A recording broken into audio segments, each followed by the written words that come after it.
¿Sabías que el sincretismo o mestizaje religioso de los indios que habitan actualmente las comunidades tradicionales de nuestro país tuvo su origen en la búsqueda de una identidad que habían perdido a causa de la conquista? Y lo que hicieron ellos fue integrar sus tradiciones, su cosmovisión religiosa en la doctrina cristiana que fue transmitida por los primeros misioneros, los frailes mendicantes. En este estudio lo que hago es buscar si los indígenas recayeron en la idolatría después de haber sido cristianizados o más bien mantuvieron sus tradiciones religiosas prehispánicas en el conocimiento cristiano, en el cristianismo que ellos adoptaron.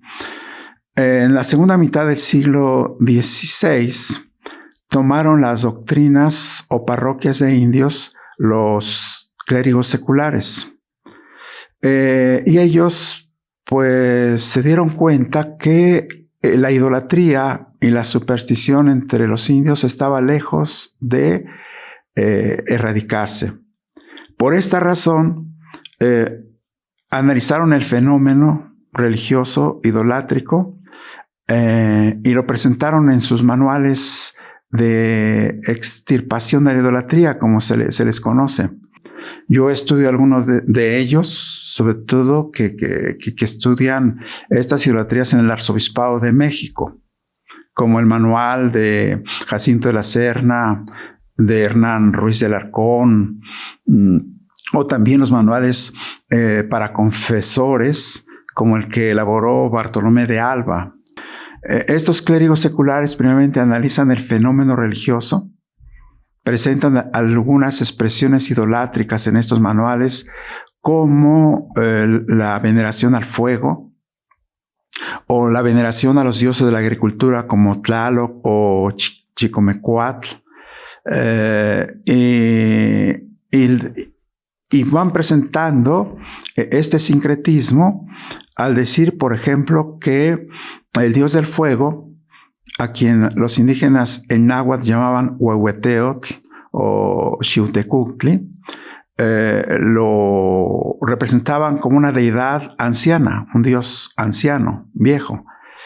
Y lo relacionan con algunos santos, por ejemplo, San José o San Simeón, que eran representados en el santoral cristiano como bajo un aspecto de anciano. Es interesante ver que también relacionan el fuego con el Espíritu Santo, teniendo en cuenta que en los Hechos de los Apóstoles se relaciona el viento con la llegada del Espíritu Santo, y luego las lenguas de fuego que llegan a los apóstoles, lo relacionan con este Dios del fuego, y de esa manera también lo van a relacionar con el bautismo, en donde pues el cristiano recibe el Espíritu Santo. También estudio la veneración e identificación de algunas deidades prehispánicas relacionadas con la agricultura,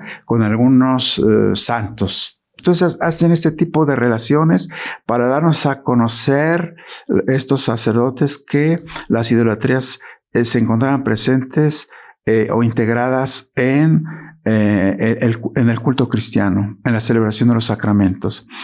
Este es un ejemplo. Pero después los sacerdotes buscan las causas de esta idolatría. Y entre esas causas, pues van a presentar, nos van a decir que los indígenas en la época prehispánica estaban acostumbrados a adoptar a las deidades de los pueblos que los conquistaban. Y dicen estos sacerdotes que eso mismo pasó en la evangelización, porque aceptaron muy bien a Jesucristo, a la Virgen María, a los santos, pero siguieron conservando a sus antiguas deidades, los siguieron venerando. Otra causa que ellos ponen es el desconocimiento que tenían los sacerdotes de las idolatrías. Entonces, por eso es que a través de estos manuales, estos subsidios catequéticos, los seculares pues querían que los demás sacerdotes párrocos conocieran esas tradiciones idolátricas o estas idolatrías o supersticiones de los indios. Pasan después a dar algunas soluciones. Y claro está que se guían por el aporte pastoral que da el Concilio de Trento. Entonces, lo primero que ellos dicen es predicar la palabra de Dios, catequizar a los indígenas e instruir profundamente al indígena para que conociera las verdades de fe cristianas y dejara sus idolatrías. También la administración de los sacramentos, como lo presenta el Concilio de Trento, especialmente el sacramento de la conversión, de la reconciliación, para que pues dieran muestras de conversión los indígenas. También por eso van a crear o elaborar los manuales para la confesión.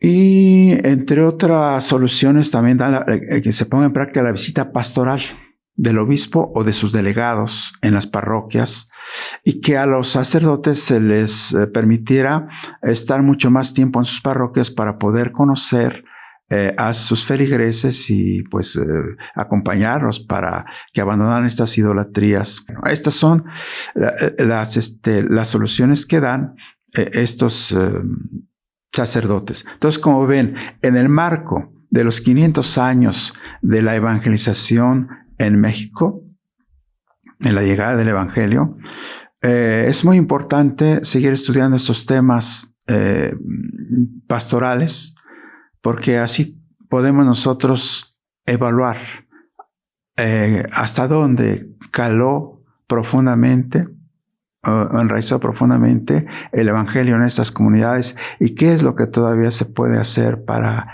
que nuestros hermanos feligreses de los pueblos tradicionales puedan profesar su fe profundamente. Este artículo yo lo presento en el volumen 41, número 122 de la revista Efemérides Mexicana que edita nuestra Universidad Pontificia. Es del número de mayo a agosto de este año del 2023. Soy el doctor Antonio Cano Castillo, coordinador de la especialidad en Historia de la Iglesia y la maestría en Historia del Catolicismo Mexicano.